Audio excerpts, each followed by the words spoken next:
Hello friends, good evening. This is Renu Yadav. Welcome to my channel Renu Yadav economics point. आज इस video में discuss करेंगे economics से रिलेटेड कुछ इंपॉर्टेंट क्वेश्चंस के बारे में। तो चलिए स्टार्ट करते हैं। जय माता दी। यहाँ पे मैंने कुछ इंपॉर्टेंट क्वेश्चंस लिए हैं। पहला, फर्स्ट नंबर क्वेश्चन, परंपरावादी अर्थशास्त्र के संस्थापक किसे कहते हैं या किसे कहा जाता है? तो उत्तर है एडम स्मिथ को। दूसरा क्वेश्चन है, आधुनिक अर्थशास्त्र का जनक किसे कहा जाता है? Adam Smith. तीसरा क्वेश्चन है, एडम स्मिथ की पुस्तक का नाम क्या है? तो एडम स्मिथ की पुस्तक का नाम है an inquiry into the nature and causes of the wealth of nation. चलिए नेक्स्ट क्वेश्चन में चलते हैं हम लोग।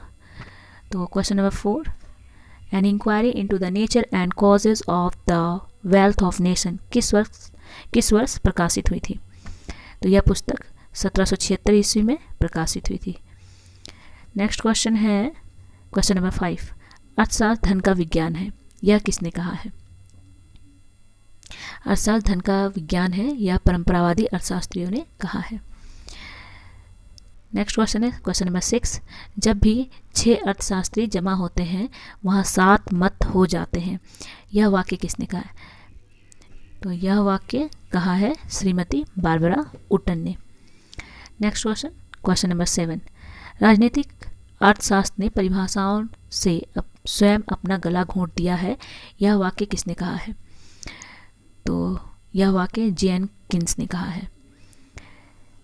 नेक्स्ट क्वेश्चन क्वेश्चन नंबर 8, अर्थशास्त्र वह है जो अर्थशास्त्री करते हैं, यह वाक्य किसने कहा है? तो यह वाक्य जैकब वाइनर ने कहा है। नेक्स्ट क्वेश्चन क्वेश्चन नंबर 9, अर्थशास्त्र धन का विज्ञान है, यह किसने कहा है? यह एडम स्मिथ ने कहा है। क्वेश्चन नंबर 10, अर्थशास्त्र भौतिक कल्याण का शास्त्र है, यह किसने कहा है? अल्फ्रेड मार्शल ने। नेक्स्ट क्वेश्चन है क्वेश्चन नंबर 11, एडम स्मिथ के अनुसार अर्थशास्त्र का संबंध किससे है?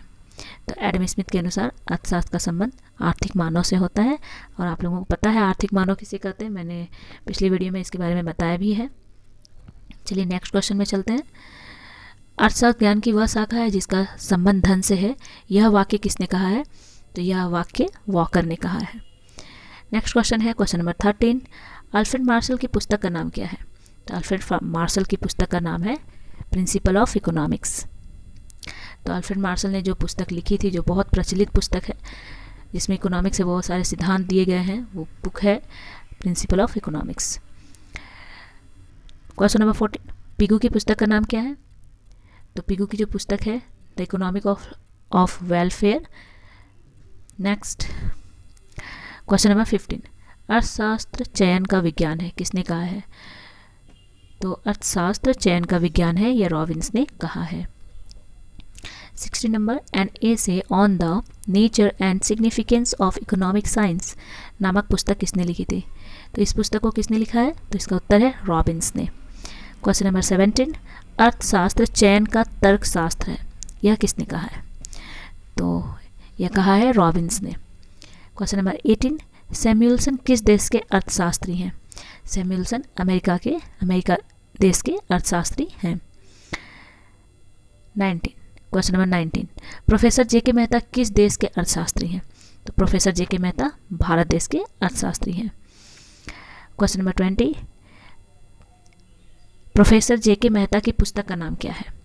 तो प्रोफेसर जे.के. मेहता की पुस्तक जो है lecture on modern economic theory.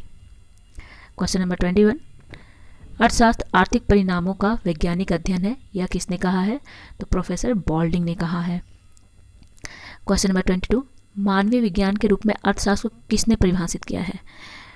तो इसकी परिभाषा प्रोफेसर J.R. हिक्स ने दी थी कि अर्थशास्त्र मानवीय विज्ञान का एक रूप है। क्वेश्चन नंबर 23, अर्थशास्त्र के क्षेत्र के अंतर्गत किन बातों का अध्ययन किया जाता है? तो इसका उत्तर है अर्थशास्त्र के क्षेत्र के अंतर्गत निम्नलिखित बातों का अध्ययन किया जाता है। पहला, अर्थशास्त्र की विषय वस्तु। दूसरा, अर्थशास्त्र की प्रकृति। अर्थशास्त्र की सीमाएं। 24, उत्पादन के कितने एजेंट हैं?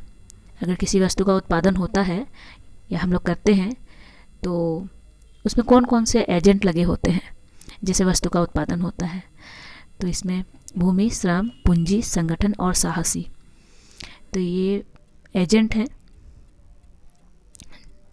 जो उत्पादन के एजेंट के रूप में जाने जाते हैं। आगे है 25, प्रोफेसर बॉल्डिंग की पुस्तक का नाम क्या है? तो प्रोफेसर बॉल्डिंग की पुस्तक का नाम है इकोनॉमिक एनालिसिस।